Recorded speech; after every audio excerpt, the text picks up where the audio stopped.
Here we have Azriel Budram. So we'll ask him a few questions on his apologetic session today.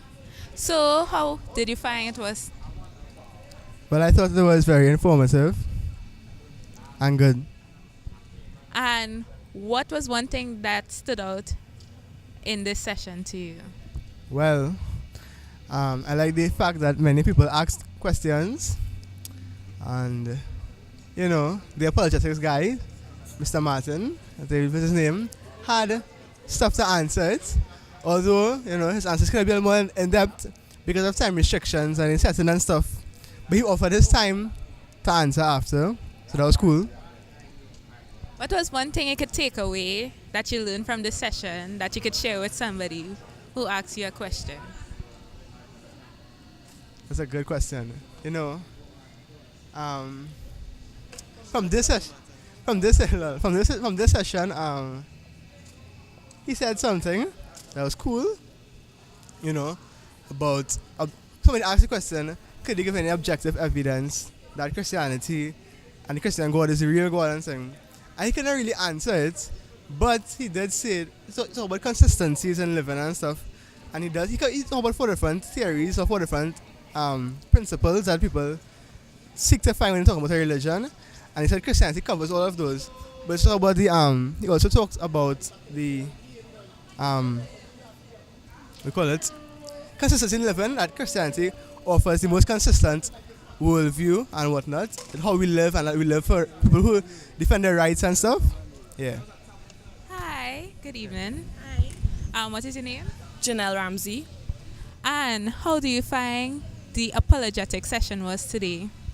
I think it was very necessary, especially for us as young Christians, because, well, I can speak for myself. It wasn't something that I was exposed to before. So, you're meeting people and interacting with people of different faiths, and they ask you certain questions, and especially a question like why do bad things happen to good people, you sometimes may not know how to respond to them.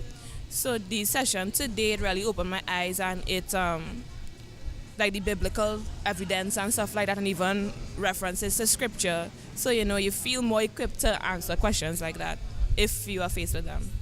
So is this the first time you heard about apologetics? It's the first time I was in an apologetics session, but I've heard about it before, but this was the first session. And what was one thing that stood out to you in this session? I believe Reverend Stephen, in the presentation coming down to the end, I may not be able to quote it exactly, but he was saying that sometimes when we are faced with great trials, we either, get angry and spit in the face of God, or, we recognize our need for God and our need for a Savior, and we, go on our face before God and really go to Him for the solutions that we need. And that was one thing that stood out to me. And how do you find the question and answer session was? It was very interactive. People had a lot of questions, and I think he did an excellent job on answering the questions that were asked. I feel like the need that people came with, or the need that they expressed, was met. So, And do you think you would be able now to answer some of the questions that people like atheists or people of other faiths would ask you when evangelizing? I wouldn't say 100%, but I'd say I'm on my way there, because it's still very new for me. So it's something. What this session did is that it birthed the desire to know more and to make sure that I'm more prepared and equipped to handle the questions that I'm presented with. And would you look forward for another session like this? Yep, of course. So yeah, there you are, folks. That was Janelle Ramsey on the apologetic session.